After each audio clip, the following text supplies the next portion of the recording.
Já são 4h05, acho que já deu para chegar todo mundo, mas ainda dá tempo de enviar o link se vocês quiserem convidar amigos, colegas para participarem aqui junto com a gente nesta tarde. Vamos iniciar aqui. Todos conseguem ver a minha apresentação? Sim? Sim? Bom, então, hoje a gente vai falar da nossa campanha, uma das campanhas mais importantes que a gente faz ao longo do ano. Todas são, mas essa aqui é especial para a gente falar sobre saúde, para falar sobre a saúde da mulher. E antes da gente iniciar, me apresentando rapidamente, eu sou a Tamires Duarte, sou nutricionista do Grupo Life 44. E hoje, então, vamos falar sobre essa campanha pela visão da medicina, pela visão da psicologia, e umas pitadas de nutrição também, que eu vou comentar com vocês. Vou passar um vídeo para vocês conhecerem o grupo e a gente inicia a nossa palestra de hoje. Fala RH, tudo bem? Queremos te contar a história da Benê, que é líder de recursos humanos na empresa X. Sabe, a Benê está super preocupada com os resultados da sua área. Notou um aumento de faltas e atestados, além de uma rotatividade acima do normal. E para piorar, está passando mal com um reajuste gigantesco do seu plano de saúde empresarial. Mas como resolver tantos problemas de saúde corporativa? Não é qualquer corretora que te entrega tantas soluções, não é mesmo? Ah, chegou em boa hora para conhecer o ecossistema LAC 44. Ela redesenhou seu plano de saúde, ofertando o melhor mix entre rede credenciada e cobertura, agora adequadas para necessidades pessoais e regionais das suas filiais. E através do programa de gestão de absenteísmo, consegue identificar cada colaborador, checar o diagnóstico de saúde, validar ou rever o afastamento, adaptando a rotina do colaborador e reduzindo os custos com a ausência. Agora, com tudo integrado, Benê conta com gestão do seu plano de saúde e da medicina ocupacional com um único fornecedor, contando com suporte em saúde ocupacional que captura as informações dos exames periódicos, selecionando colaboradores elegíveis ao cuidado coordenado da APS. Com atenção primária à saúde, a Benê consegue tratar da saúde dos seus colaboradores antes mesmo deles desenvolverem problemas graves de saúde, monitorando seus exames e estado físico, evitando que ele use o plano de saúde desordenadamente ou vá parar num pronto-socorro. Agora, a empresa X enxerga claramente uma redução no seu sinistro, reduzindo muito o percentual de reajuste do plano de saúde. Agora sem surpresas desagradáveis no ano seguinte. Com tanta redução, a Avenida X melhorou o mix de benefícios para o colaborador, adicionando plano odontológico e seguro de vida. E não podemos deixar de falar da saúde mental dos colaboradores, já que agora a Benê conta com um programa dedicado a tratar do emocional das suas equipes, com rodas de conversa e linha direta para acolhimento em situações de vulnerabilidade. E para evitar que os colaboradores não percam tempo se deslocando para clínicas, inaugurou um ambulatório de saúde integrada para exames de saúde ocupacional, fisioterapia, saúde emocional e telemedicina. E para ficar ainda melhor, todos os colaboradores que não têm plano de saúde podem contar com um serviço de assistência médica por telemedicina com mais de 30 especialidades, 24 horas por dia, 7 dias por semana, com preço super acessível e desconto em folha.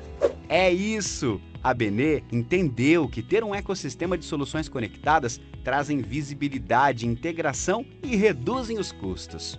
A gestão estratégica de benefícios associada à saúde ocupacional permite uma visão ampla dos riscos, facilitando a análise do sinistro, separando os grupos prioritários, sejam hiperutilizadores ou beneficiários de alto custo. Por isso, faça como a Benê. Solicite uma demonstração do que o ecossistema do Grupo LAC 44 pode fazer pela sua empresa e pela saúde dos seus colaboradores.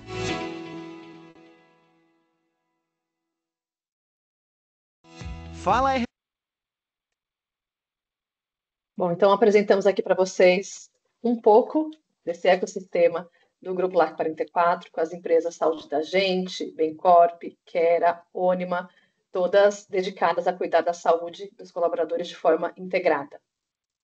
E agora eu vou passar para vocês o manifesto, para a gente em seguida iniciar.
Então, convidamos vocês para acompanhar o trabalho das empresas do Grupo LAC 44 nas redes sociais, no LinkedIn, e acompanhar aí todas as soluções que o grupo pode oferecer para você e para sua empresa. Bom, então, iniciando esse encontro com a doutora Leonor, doutora Luri, para falar sobre essa campanha, para discutir sobre o real significado do cuidado de saúde da mulher, de como integrar isso, de como trazer para o dia a dia. Quero convidar, passar a palavra para a doutora Luri. Por favor, doutora.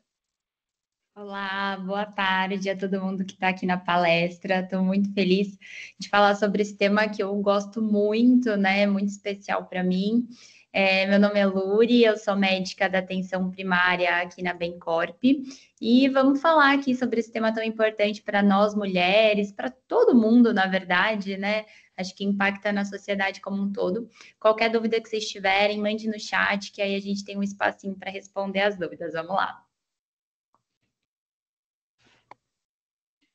Pode passar. Muito obrigada. Então, a gente começa aqui com um panorama, né, do câncer de mama no Brasil e no mundo, né?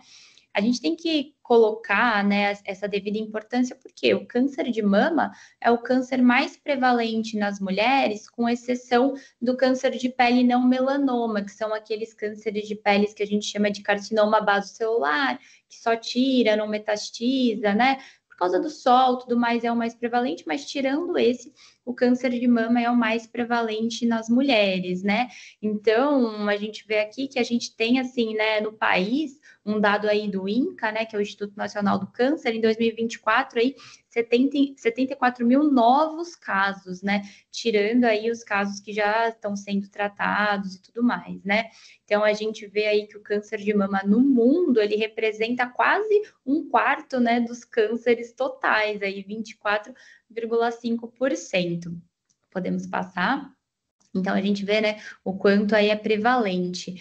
E aí a gente começa com algumas informações, que eu acho que é importante de abordar esse tema é a gente ter cada vez mais informação para poder se cuidar melhor, né? Então, a gente vai falar sobre os fatores de risco, né? Quais que são os fatores que aumentam a minha chance de ter um câncer de mama? A gente vai pensar, né, numa idade avançada. Idade avançada, eu não gosto muito desse termo, né? Mas acima aí dos 50 anos. Então, realmente, o câncer de mama é mais prevalente em mulheres mais velhas, né? Se quem tem histórico aí em familiar de primeiro grau, então minha irmã teve um câncer de mama, minha mãe teve um câncer de mama, minha filha teve um câncer de mama, né? Então, esse histórico familiar de primeiro grau também aumenta o risco. Se a gente tem a mutação desses genes, né, que é o BRCA1 e 2, que é o gene que ficou famoso aí quando a Angelina Jolie descobriu que tinha essa mutação e fez a mastectomia radical, né? Então, teve aí esse efeito Angelina Jolie que a gente chama, né, da atenção a essa mutação. Menarca precoce, menopausa tardia e nuliparidade, né? Que são esses termos meio esquisitos aí? A menarca é a nossa primeira menstruação, a menopausa é a nossa última menstruação e a nuliparidade é não ter filhos, né? Então, por que que isso aumenta o risco de câncer de mama, né? Se a gente for pensar. O que que acontece, né? O câncer de mama está ligado a alguns hormônios que a gente fica ali submetido ao longo da nossa vida. Quando a gente ainda não menstruou, a gente não está produzindo esses hormônios. Quando a gente para de menstruar, né, na menopausa, esses hormônios param de ser produzidos de forma intensa. E enquanto a gente está gestante, esses hormônios também não estão superativos. Então, pensando, se a gente não tem essa pausa durante a gravidez hormonal, se a gente menstruou muito cedo e parou muito tarde, então, quanto mais a gente esteve ali submetida a esses hormônios do corpo, né, a gente pode ter aí esse risco de câncer de mama. E obesidade e sedentarismo, né? E aí são fatores que a gente consegue modificar, né? A gente consegue ficar com peso adequado, ter uma atividade física regular. Não é fácil, mas a gente consegue, né? Então são fatores aí que a gente consegue controlar. Então, outras coisas, né, que a gente pode correlacionar também é o histórico familiar num geral, né? Ah, minha avó teve, minha tia, lógico, às vezes não precisa ser um parente de primeiro grau, mas tem aí os históricos na família, né? Principalmente a questão aí, vou falar rapidamente do câncer de mama masculino, né?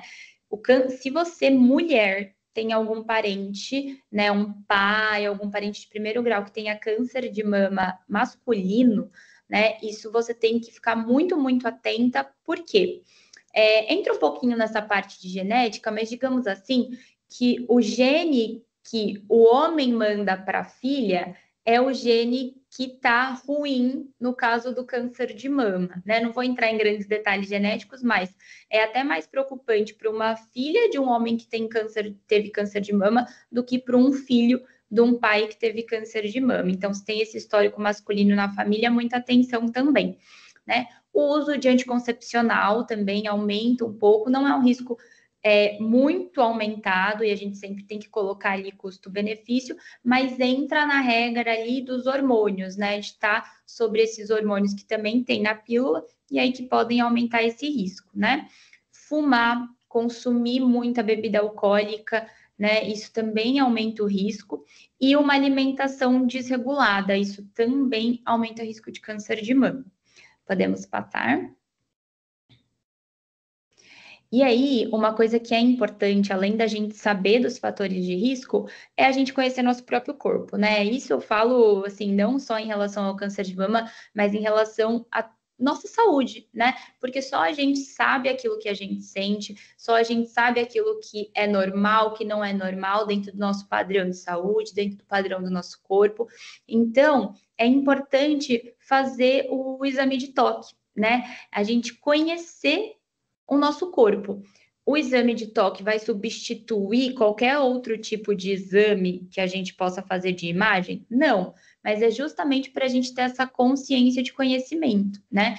A gente pode ter um dado aí, né, que como a gente está vendo, que 95%, né, das mulheres com câncer de mama em fase inicial podem ser curadas. Então, é um câncer muito curável. Então, se a gente mantém ali, né, o rastreio, conhece, consegue identificar se o nosso corpo está mostrando algum sinal diferente, a gente consegue detectar isso de forma precoce e conseguir tratar aí da melhor forma, né?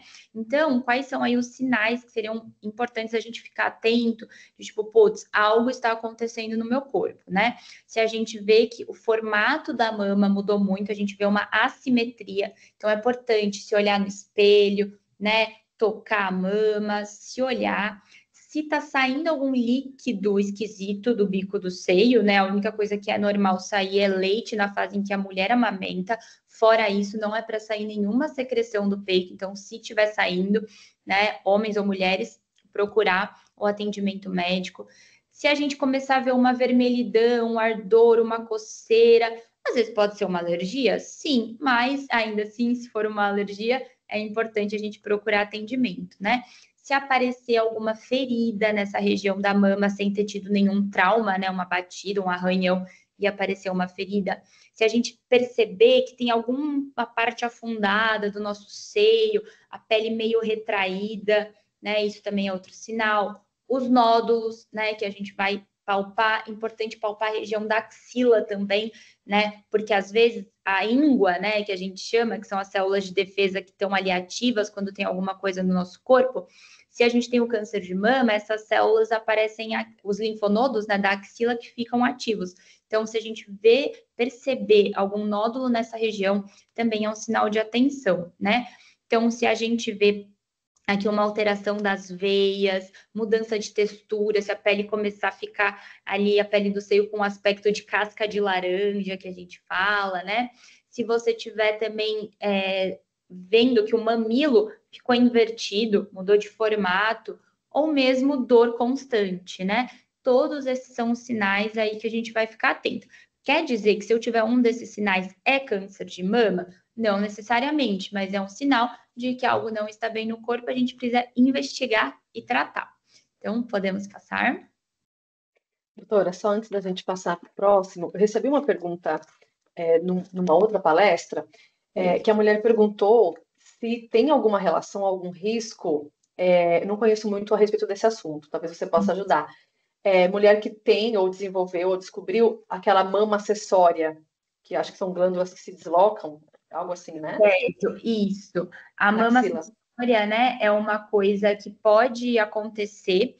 Ela vai parecer ali um abaulamento, né, como se fosse um nódulo crescendo. E quando a gente tem, né, essa mama acessória, a gente tem que ficar mais atento, né? Lógico, sempre que a gente perceber, né, a gente tem que procurar atendimento para ver se de fato é a mama acessória, né?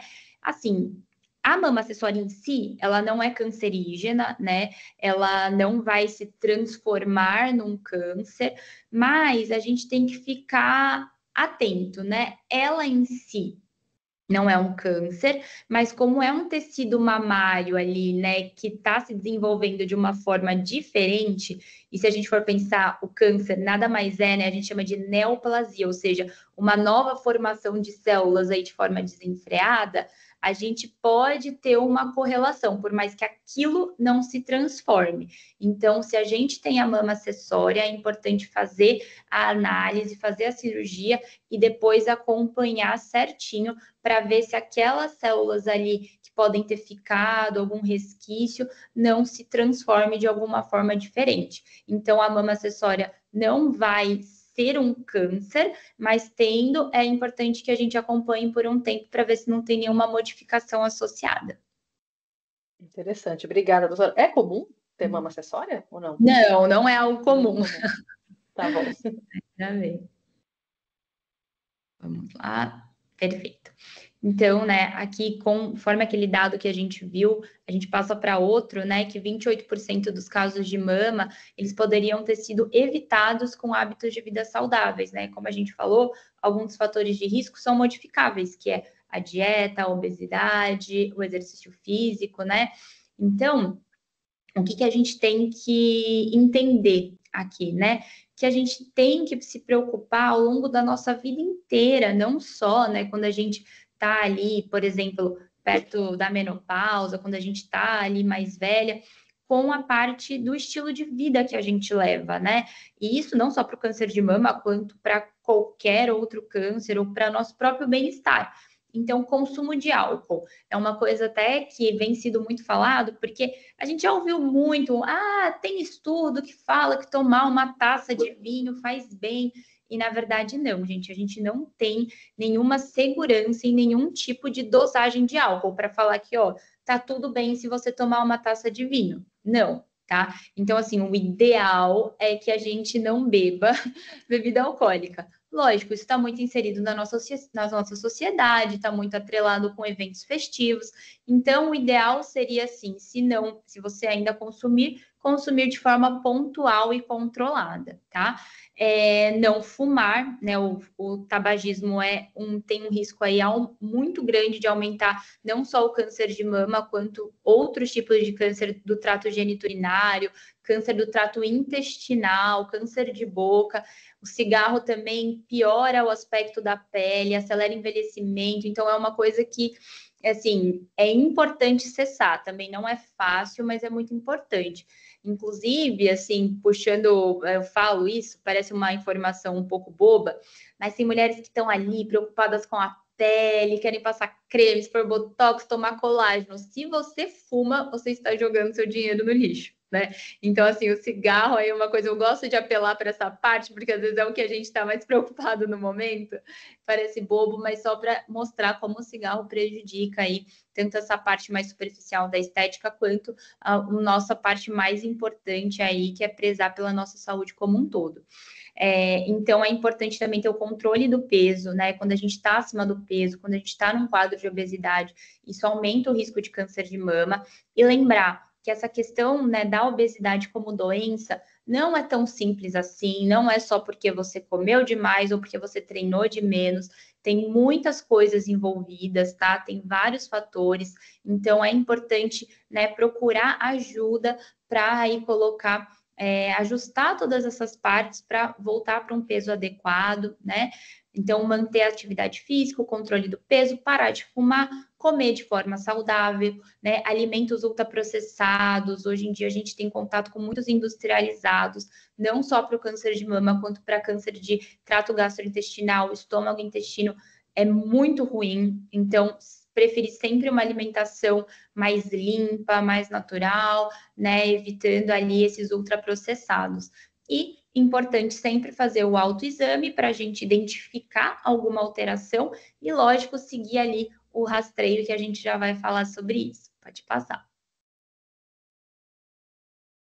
Então, aí o rastreio, né? Eu gosto muito, muito de falar disso, porque como médica da atenção primária, a gente sempre está, né, tentando sempre prevenir os eventos, né? Cuidar da saúde antes, né? Para não descobrir ali depois muito tarde, ou não deixar que desenvolva algo que a gente poderia prevenir, né?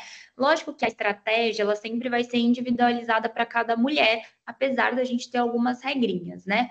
Então, assim, foi uma coisa até que a gente conseguiu ajustar, porque antigamente tinha uma certa divergência, né, de quando começar a fazer a mamografia anual. No SUS, a gente começava a fazer 45, 50, alguns guidelines falavam dos 40 anos. Agora a gente já tem um consenso, inclusive até no SUS, de fazer a mamografia aí a partir dos 40 anos, né, como rastreio anual, né? E aí, outras coisas que a gente tem que pensar, né? Como a gente vai mudar isso? Se a mulher tem um risco médio, né, ou já está numa idade mais avançada, muitas vezes é importante fazer ali, talvez, 2 vezes ao ano, a depender dos achados. Se a mulher tem a mama muito volumosa, né, muito densa, junto com a mamografia, fazer um ultrassom, né? Por isso que às vezes você fala, nossa, mas por que o médico me pediu mamografia e ultrassom? Um só não serve? Né? Às vezes é preciso dos dois para a gente ter um diagnóstico mais fidedigno, né? E das mulheres que têm aí o alto risco, né, de câncer de mama, já tem a mutação do gene, né? Aí elas têm que iniciar o rastreio mais cedo, como a gente fala, né? Se a gente teve um parente próximo ali, né, gente de primeiro grau que teve câncer de mama jovem, a gente começa o rastreio 10 anos antes do que essa pessoa teve. Por exemplo, minha mãe teve câncer de mama com 35 anos, por exemplo, eu vou começar meu rastreio com 25, tá? E aí, e também a gente lança a mão da ressonância, né, magnética anual, no caso aí desses altos riscos, tá? E aí, gosto de deixar essa frasezinha aqui, que o autoexame, né, das mamas, ele não vai substituir a mamografia, mas ele valoriza a nossa autopercepção para entender ali se tem alguma coisa diferente. Pode passar. Acho que teve uma pergunta. Teve sim, doutora. Pergunta da Vilma. O encurtamento do telômero celular no decorrer dos anos está ligado ao desenvolvimento do câncer de mama? Vilma, você é da área da saúde para falar de telômero? Gostei. Certo, né? Essa questão do encurtamento de telômeros é uma, assim, a gente já vai para uma área aí biocelular, né? É uma coisa que ela acontece, ela está relacionada ao envelhecimento, né? É um processo natural aí, os telômeros tem a ver ali com questão cromossômica e tudo mais, né? Então, assim, ele pode estar relacionado, né, a algumas questões tumorais, porque justamente nesse processo que a gente vai tendo de envelhecimento, tendo esse encurtamento dos telômeros, tirando a parte ali, né, que, digamos assim, que vai se tornando desnecessária, né, nisso pode se desenvolver alguma questão cancerígena. Então, não só com câncer de mama, mas como o câncer no geral. Por isso que quando a gente vai falar em câncer, é muito mais prevalente na população mais idosa, né? Porque esse encurtamento ele faz parte aí do processo de envelhecimento. Inclusive, né, quando se falam aí de teorias sobre se manter jovem para sempre e tudo mais, a gente sempre entra nessa seara do encurtamento dos telômeros, de como controlar isso sem ter nenhuma mutação genética, porque também quando a gente vai mexendo muito nisso, a gente pode chegar numa parte ali que seja essencial para a nossa codificação do DNA e mutar alguma coisa que vai gerar um câncer de mama. Então, acho que não sei se deu para responder também, para não entrar numa área específica que talvez eu até não tenha tanto domínio. O encurtamento dos telômeros é uma coisa natural que vai acontecer com todos nós, por isso que a gente envelhece e por isso que os cânceres acontecem mais aí na fase mais avançada da vida. Então, não só como câncer de mama, quanto tudo aí. E já faço um disclaimer, se tiver alguém vendendo qualquer coisa que te diga que vai impedir o encurtamento dos seus telômeros, é mentira, tá bem? Podemos passar. Obrigada, doutora. Só uma pergunta aqui sobre o exame. Para mulheres com prótese mamária, segue a mesma recomendação? Tem algum Segue. cuidado extra específico? Cuidado extra que a gente pode ter é realizar o ultrassom junto, né? Não só a mamografia, porque às vezes a prótese de mama, assim como uma mama mais densa ou uma mama maior, né? Porque não necessariamente a mama densa é uma mama grande, né? Porque a mama pode crescer tanto por gordura ou por tecido mamário mesmo, né? Aquelas pessoas que são pequenininhas, magrinhas e mesmo assim tem um peito, né? Uma mama grande, tudo. Então, o silicone, né? Ele pode às vezes interferir da gente achar e ter algum achado. Via de regra, né, para mulheres mais novas que 40 anos, a gente segue fazendo ultrassom de mama, mas depois dos 40, se a mulher tem a prótese, aí o ideal seria a gente associar aí a mamografia com o ultrassom, tá bem? Tá certo. Vou passar para o próximo, tá? Passar. Aí a gente vai entrar um pouquinho aqui em verdades e mitos, que eu acho legal a gente falar um pouquinho, né? Então, assim, né? Pensando aqui, pacientes com câncer, especialmente pélvico, de mama, pulmão, têm um risco significativamente aumentado de trombose venosa? Sim, né? Pode passar, se quiser passar todo o slidezinho, verdade, né? Então, o que eu gosto de falar sobre isso, né? Primeiro a gente vai falar o porquê, né? O próprio tumor, ele vai produzir ali substâncias pró-coagulantes. O que seria isso? Pró a coagulação do sangue ali ficar mais durinho, formar, né? A coagulação, ela é boa, porque, por exemplo, se a gente se corta, se a gente não tem a coagulação, o sangue fica lá escorrendo sem parar. Então, as células de coagulação vão estancar o sangue. Se a gente está tendo muita substância pró-coagulante, a gente pode formar bolinhas de sangue, digamos assim, e causar alguma trombose, né? Trombose na perna, aí a trombose pode ir para o pulmão, pode ir para o coração, para o cérebro e causar algum evento cardiovascular. E também tem outros fatores, né? O paciente que já está com câncer, além dessa questão das substâncias pró-coagulantes, a realização de quimioterapia, ficar hospitalizado, fazer cirurgia já são coisas também que aumentam o risco de trombose, né? Aí o que seria um mito? Que o câncer, tipo, que a trombose vai causar o câncer. Não, a relação é inversa.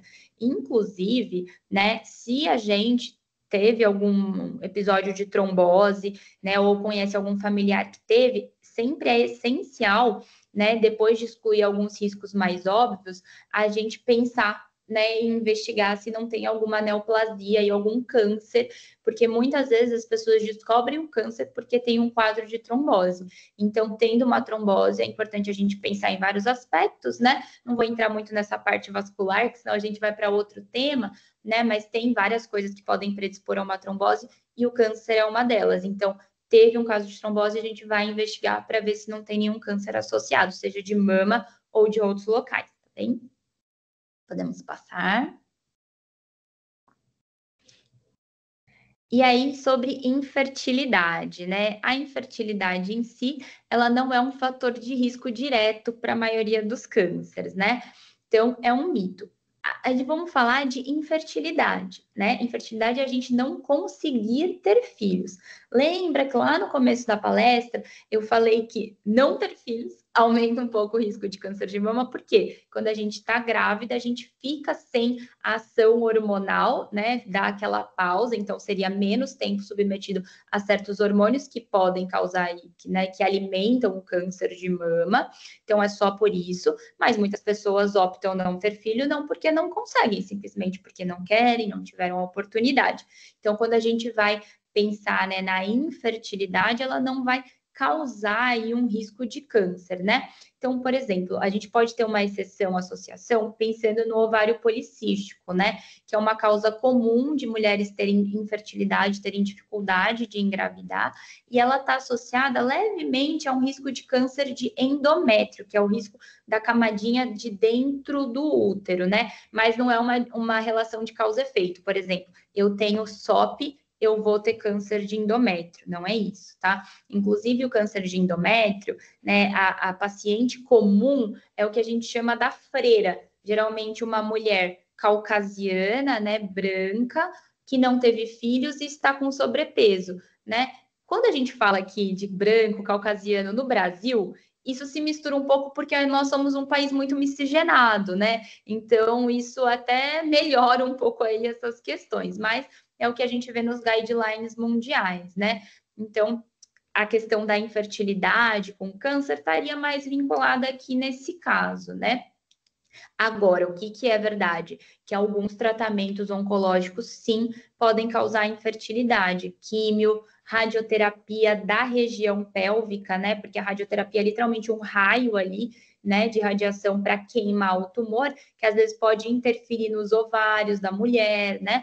Então, muitas vezes, muitas mulheres, né, que descobrem um câncer, principalmente câncer, né, que tem que fazer essa quimioterapia ou tem que fazer uma radioterapia pélvica, optam por congelar os óvulos para depois, se quiserem, né, ter a gestação. Então, a gente tem outras opções. E só passando muito rápido por infertilidade, lembrar, se alguém estiver passando por alguma dificuldade, a infertilidade é um problema do casal, nunca é exclusiva da mulher, então tem que ser investigado o homem e a mulher, né, as duas pessoas que estão ali tentando ter um filho, e a gente começa a investigação depois se o casal tentou por um ano, né, mais de 2 vezes na semana, tendo relação sem preservativos, obviamente, né, então 2 ou mais vezes na semana por um ano não engravidou, a gente começa a investigação, e a investigação de ambos, tá bem?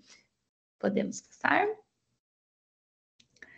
Então, acho que, assim, da minha parte, né, isso, a gente tem que pensar na saúde da mulher como um todo, né, eu acho importante que a gente fale cada vez mais disso, quebre esses tabus, quebre a vergonha de falar.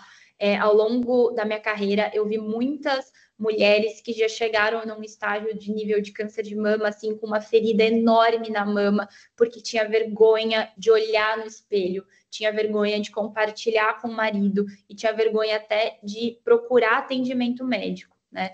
Então, a gente tem que tentar ao máximo, né, desvincular essa vergonha, essa questão que muitas vezes a gente pode ter com o nosso próprio corpo e pensar no bem da nossa saúde, né? Não só em relação à mama como um todo, conhecer o nosso corpo, se observar, não ter vergonha de se tocar e fazer os exames de rastreios que são pertinentes à idade, fazer, né, com que o nosso estilo de vida seja o mais saudável na medida do possível, né? Hoje a gente vive uma vida corrida, as mulheres cada vez mais inseridas no mercado de trabalho, né? Que bom que a gente tem essa independência, mas às vezes a gente acaba também adotando hábitos menos saudáveis, né? Então é importante aí a gente colocar na cabeça que é saúde, que a gente tem que se cuidar, é importante. E caso precise de ajuda, nós, profissionais da saúde, a gente está aqui para acompanhar vocês, tá bem?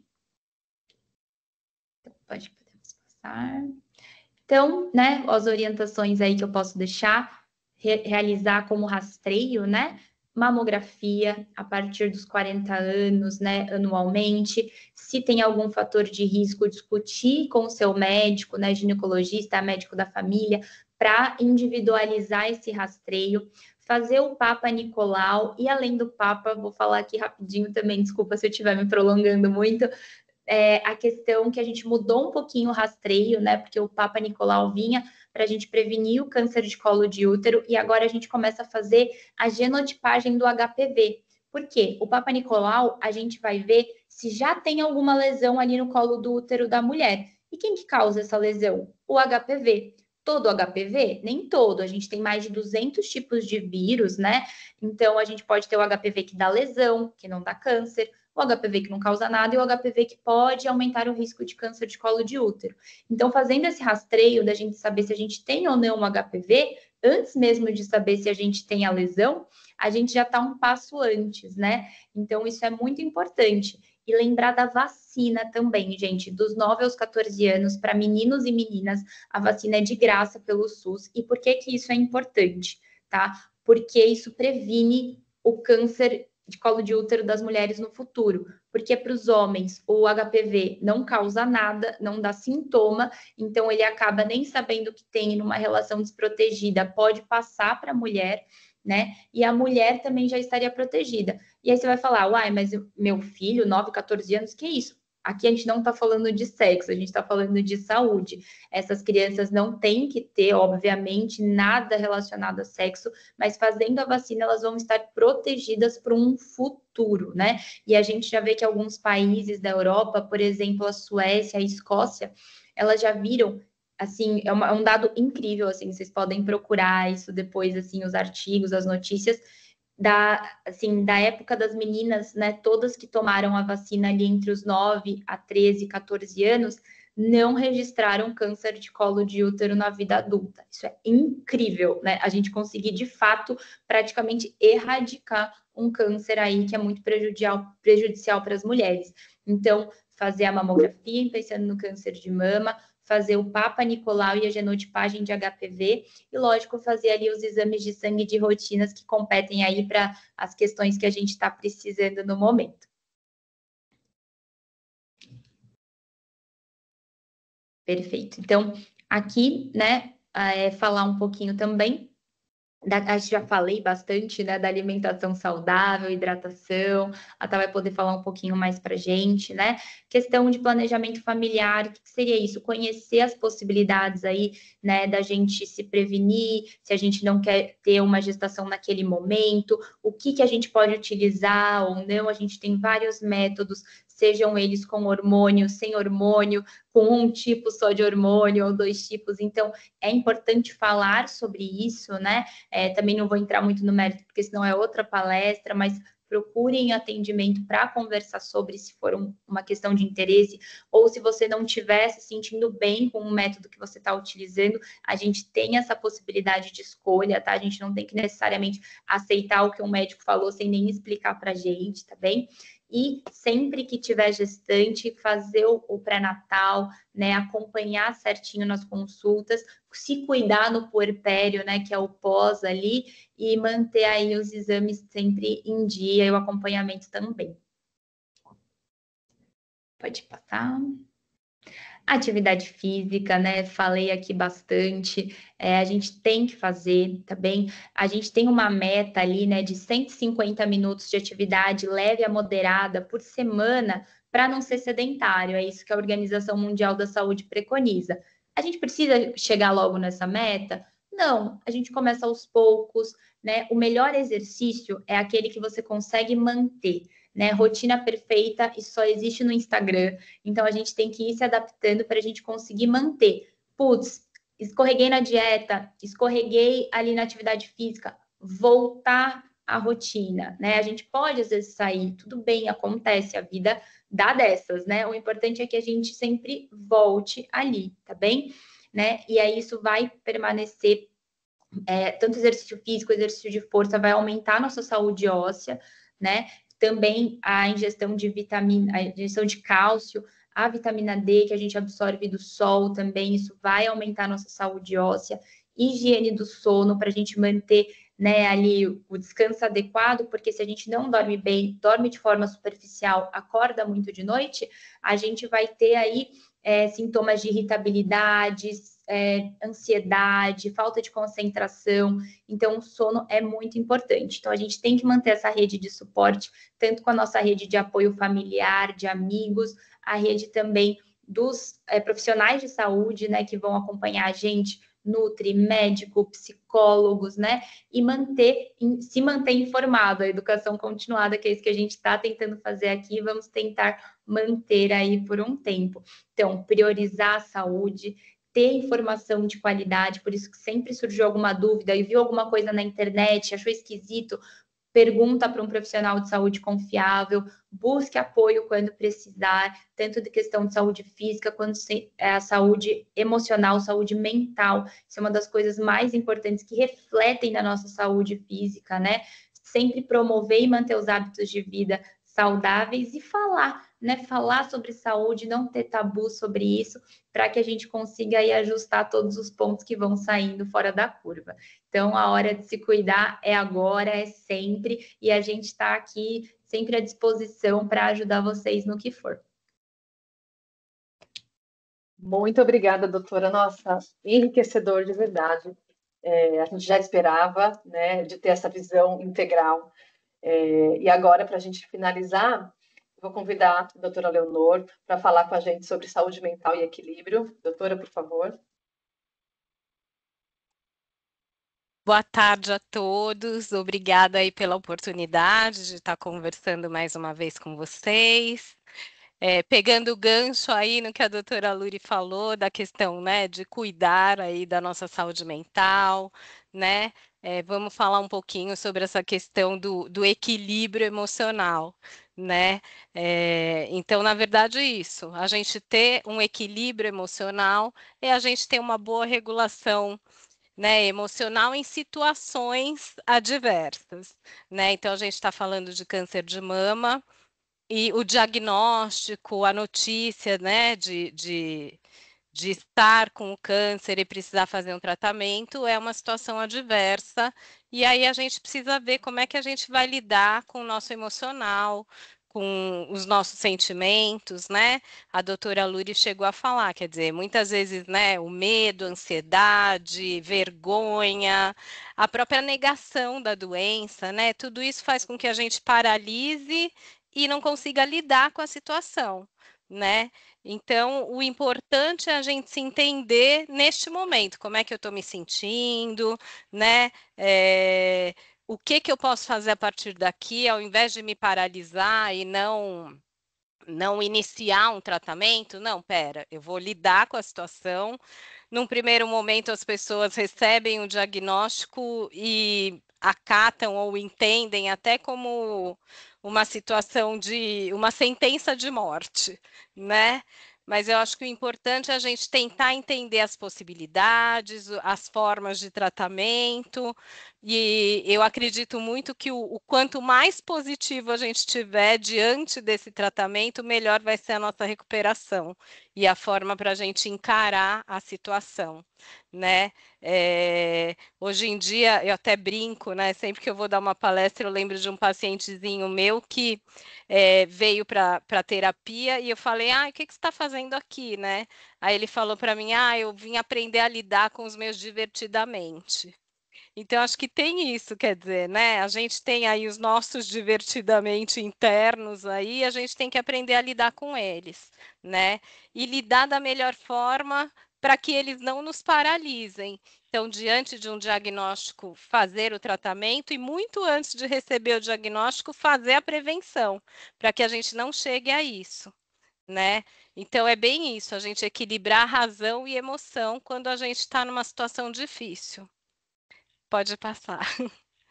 Então, aí de novo a gente fala do equilíbrio, né? Que é a capacidade de manter essa estabilidade diante das adversidades, né? Então, é importante a gente poder refletir, a gente poder dividir com as pessoas. A doutora Luri também falou da gente poder montar o nosso, né, a nossa rede de suporte.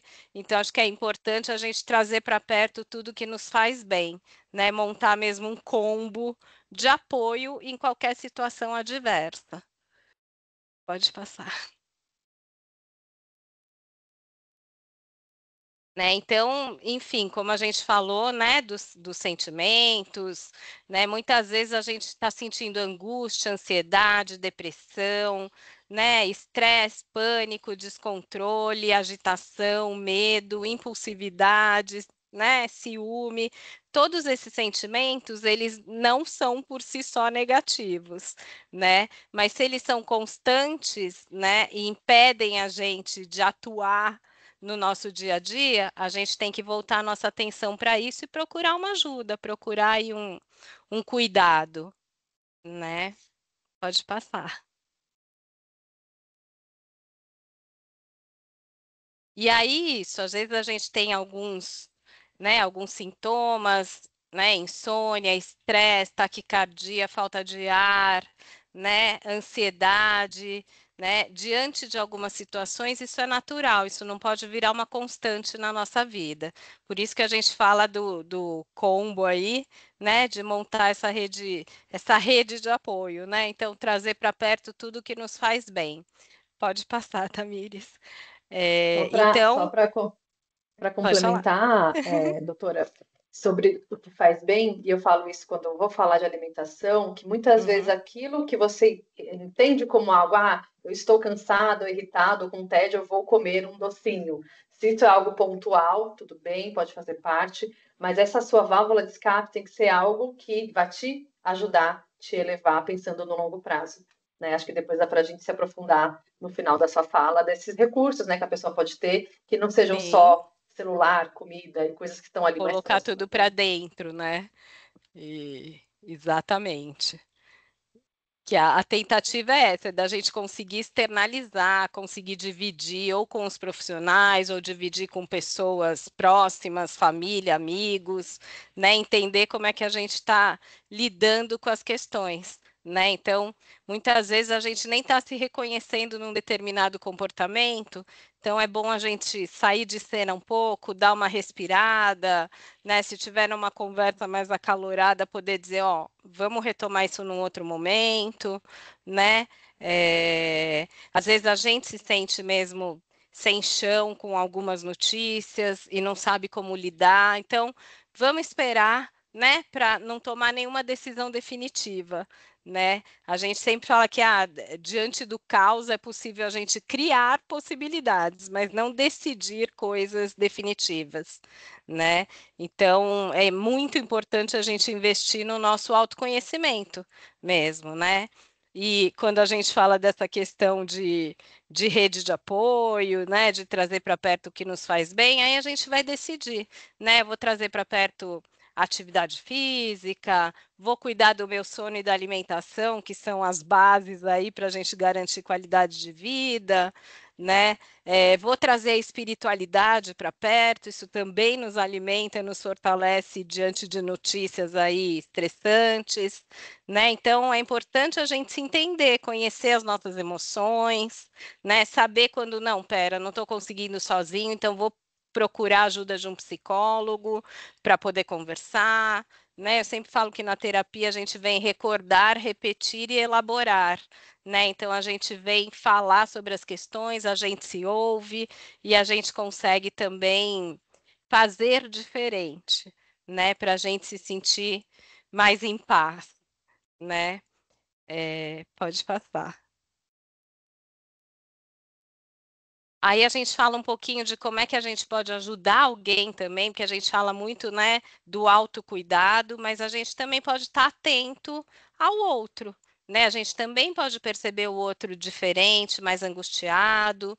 Então é importante a gente sempre levar a sério o que o outro vai trazer para a gente, né? A gente fazer, enfim, algumas perguntas sem julgamento, né, para que a pessoa consiga se sentir acolhida, né?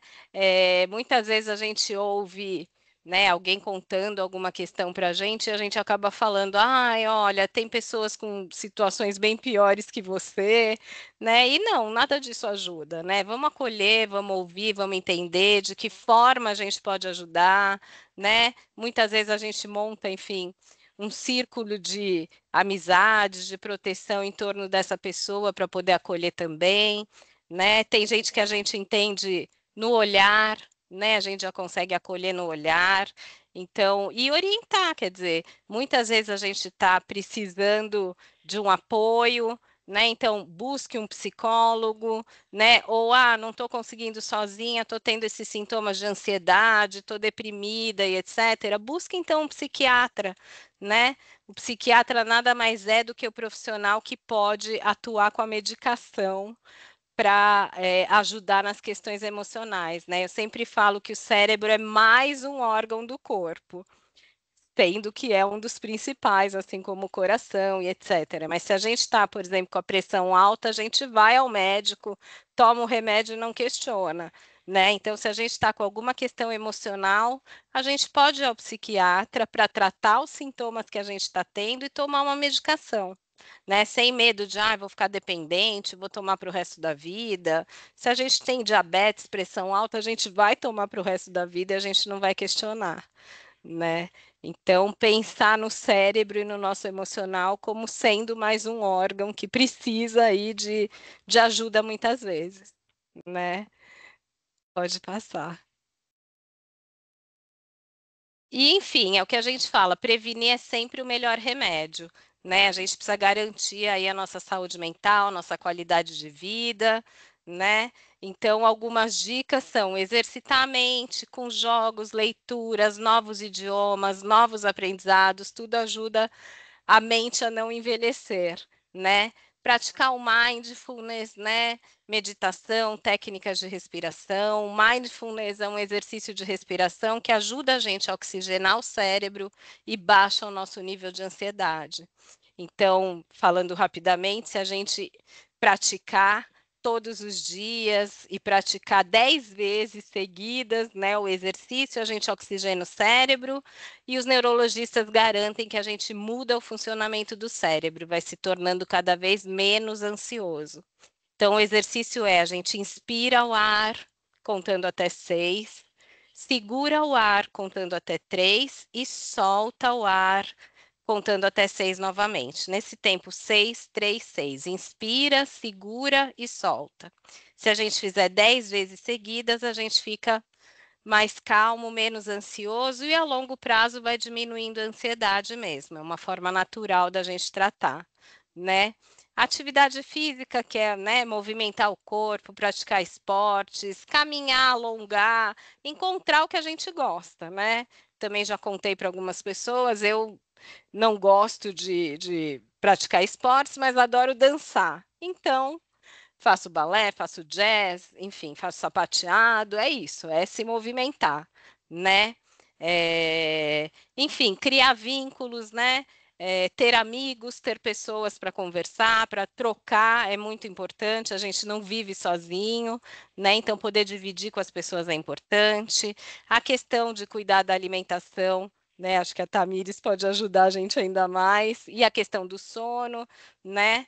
Como a doutora Luri falou, né? Então, a questão do sono é isso, a gente também poder preparar a chegada do sono. Então, às vezes, à noite, diminuir a intensidade das luzes, ir para a cama, eleger a cama para descansar e não para pensar, né? Então, às vezes, ter do lado né, ali na mesa de cabeceira, um caderno, algum lugar onde você possa anotar tudo que está passando pela sua cabeça, coisas que tem para fazer para o dia seguinte, porque aí você deposita ali e elege a cama para descansar. Não ir com os eletrônicos para a cama, que eles também não vão ajudar você a relaxar. Então, fazer esse detox do sono é muito importante também, né? Lidar com a ansiedade também é planejar o nosso dia. Então, dá para a gente pensar como é que vai ser o meu dia de hoje. Então, o meu dia de hoje será assim, né? Cuidar para não sofrer por antecipação, e aí sim ficar ansioso, e nem viver de passado para não ficar deprimido, né? Como é que eu posso viver o meu agora, atenção plena no agora, né? E isso, ter esses momentos de autocuidado, né? Priorizar você, né? A gente sempre fala que se o avião estiver caindo, a máscara é primeiro na gente, senão não dá para colher o outro, né? Então é isso. A gente não está sendo egoísta se a gente focar no autocuidado, né? E, gente, muito obrigada por poder falar com vocês. e estamos abertas aí para questões. Obrigada, doutora. Valiosas as suas dicas, as estratégias, o conhecimento. Quero convidar vocês também para avaliar o nosso evento, para que a gente possa fazer cada vez melhor. Não sei qual é a edição, acho que é a 34, 134. Rô, se você estiver por aí, fala para a gente. Nós já fizemos muitas edições desse Bem Mais Saúde, sempre 34, olha, acertei. Nossa 34ª edição, galera. 34ª edição. Sempre a gente traz profissionais convidados e também os profissionais da casa. Aqui estamos todos em casa, a doutora Luri, que atende dentro da PS, tem outros trabalhos também dentro do grupo, a doutora Leonor também, e eu também, estou sempre por aqui. Queria abrir, né, para vocês, enfim, fazerem perguntas, para compartilharem, para trazerem aí, desabafarem, enfim, trazerem para a gente o que vocês sentiram, o que vocês têm de dúvida ainda. Sobre alimentação, se a gente tiver uns minutinhos, eu posso trazer um bônus, um extra aqui. Um extra, né, de dicas de alimentação. Vou aguardar ver se tem pergunta, que a gente já está se encaminhando aqui para o final. Mas só para, né, para trazer esse bônus, né, da alimentação, basicamente é a gente comer, é o básico, né? É comer comida, gente, comida, arroz, feijão, legume, fruta, carne, comida, alimento. E tem ali uma coisa ou outra, eu vi que tem uma pessoa querendo levantar a mão, já vou abrir, Daniela. A gente evitar, né, os ultraprocessados, tem alguns alimentos que são potencialmente, né, cancerígenos, que têm substâncias ali que o INCA, a OMS, instituições internacionais já comprovaram que aumenta o risco para câncer, que são substâncias da benzoato, corante caramelo 4, que não estão no arroz, no feijão, na banana, não. Eles estão no refrigerante de cola, no refrigerante zero, nos adoçantes, no agrotóxico. Então, basicamente, a gente evitar tudo aquilo que se distancia do que é comida de verdade, né? Eu vou abrir aqui o áudio da Daniela, fazer uma pergunta. Será que eu consigo habilitar o microfone, Rô? Eu acho que eu consigo aqui. Conseguiu? Tamires. Pode falar. Eu ano passado, eu lembro que eu participei, eu até comentei que eu comecei com os sintomas do climatério com 41. E eu lembro da doutora Luri, que aí ela estava na palestra e eu comentei que eu fiz reposição hormonal, porque eu me senti muito mal, que foi outra palestra.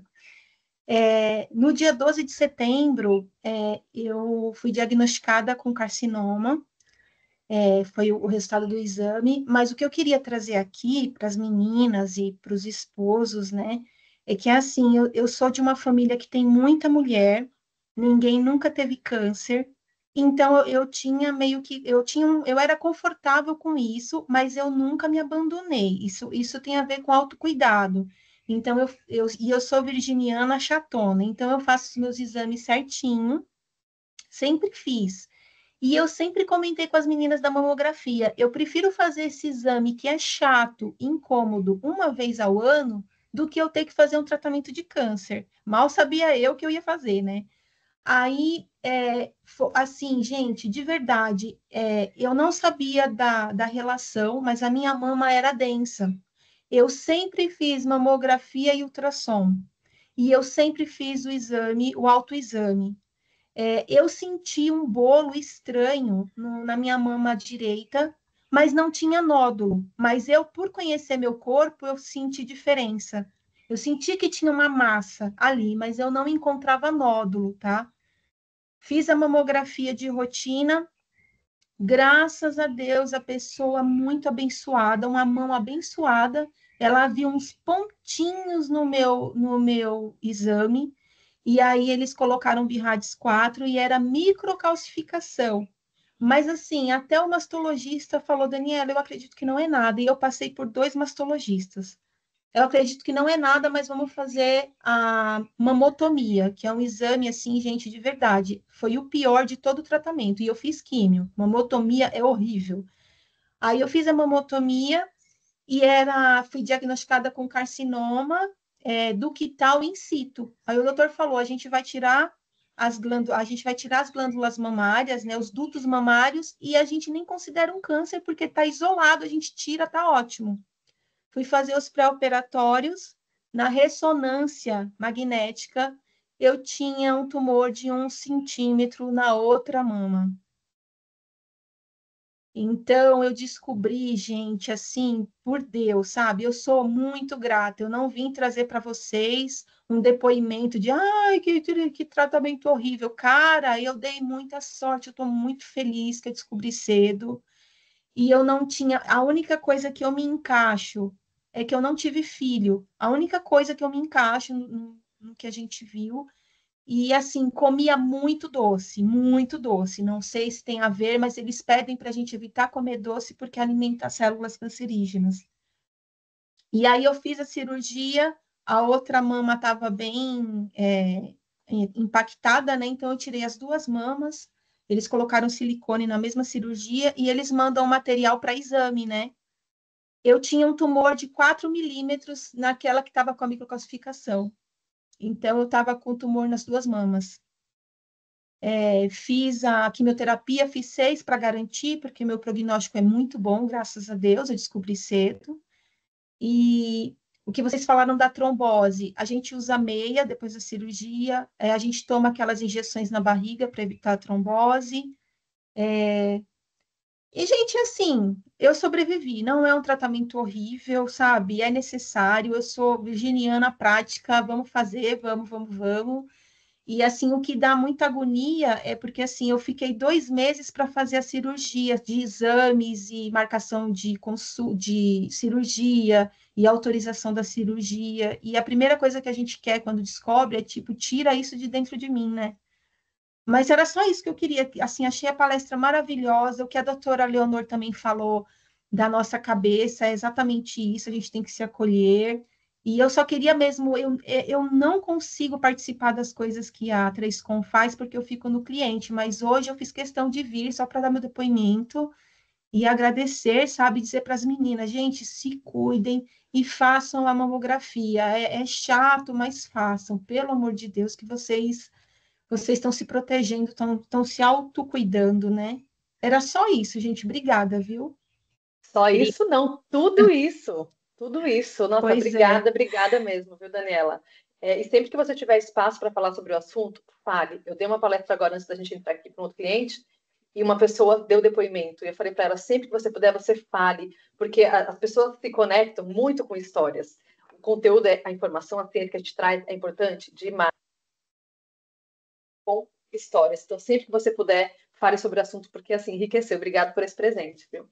Eu que agradeço, gente. Obrigada, Daniela. Agradeço muito por esse relato e que bom, né, ouvir assim de quem passou por isso. Acho que o paciente sabe mais do que, né, do que qualquer pessoa aquilo que passou. Então, obrigada por esse relato. Que bom que você está bem. Fico muito feliz, né? E é isso, né? Assim, você é uma pessoa que sempre cuida da saúde e às vezes é como você falou, a gente tem todos esses fatores de risco, mas alguém, às vezes, é o primeiro da família, né? Primeiro ou primeira da família. Então, a gente não pode só confiar também nesse histórico, né? É importante que a gente mantenha esse cuidado. Como você falou, você percebeu que tinha alguma coisa, né? Então, sempre conversar bastante com o médico que está ali na sua frente, né? Se a pessoa que está ali cuidando de você é uma pessoa, assim, capaz e boa, ela vai ouvir, né? Eu sempre acho muito importante ouvir o relato da paciente. Nem tudo é como é nos livros que a gente estuda, então às vezes o sintoma pode ser um pouquinho diferente, pode ser alguma coisa que parece que não é nada. Então é importante sim, se a gente perceber alguma coisa diferente no corpo, relatar, insistir nessas questões, né? Conversar com o médico, estabelecer essa relação de confiança para seguir aí a investigação, como a gente viu no caso da Dani, né? Que foram feitos exames, outras coisas foram sendo descobertas. Então, o cuidado, a confiança no que a gente está sentindo e procurar atendimento é muito importante. Obrigada, Dani. Que bom que você está bem. E que bom que isso, né, Daniela? Acho que usou exatamente a inteligência emocional e falou: não, eu tô com uma questão, deixa eu tratar, né? Não vou negar que ela existe, né? Muito Doutora, bom. e eu me voltei para mim, viu, doutora? Eu me Ah, voltei que para ótimo. mim, tanto que eu terminei o tratamento agora, em abril, né? E aí eu tô contando agora para as pessoas mais próximas, sabe? Porque eu não tenho aquela coisa do vitimismo, eu não tive tempo para vitimismo, eu tenho que me tratar, esse foi meu foco, né? mas eu tô, assim, com quem eu posso, eu converso, e a gente pensa que, assim, câncer você tá morto, né? Mas não, eu descobri muitas pessoas que estão curadas, sabe, do câncer de mama. Então, a gente Exato. Na verdade, a erroneamente associa a maioria, né? morte. Graças a Isso, Deus, amém, graças a né? Deus, isso mesmo. Exatamente. É aquilo que a gente falou, dessa sentença inicial que a gente acha que é uma sentença de morte, né? Mas não, é o momento da gente focar, né, na gente mesmo e se cuidar. Então é uma sentença de vida, né? Exato. Muito bom. Já são 5h10, nossa, passou super rápido esse papo. Doutora Luri, nossa, muito obrigada por tudo, por todo o conhecimento. Doutora Leonor, Daniela, também aproveitar para te agradecer. Rodrigo, aí no OP nos ajudando. Queria deixar aí um fechamento, né, para cada um de vocês, deixar uma mensagem final para todo mundo que está aqui nos ouvindo e já deixar o convite aberto para vocês continuarem acompanhando, porque todo momento tem conteúdo aqui.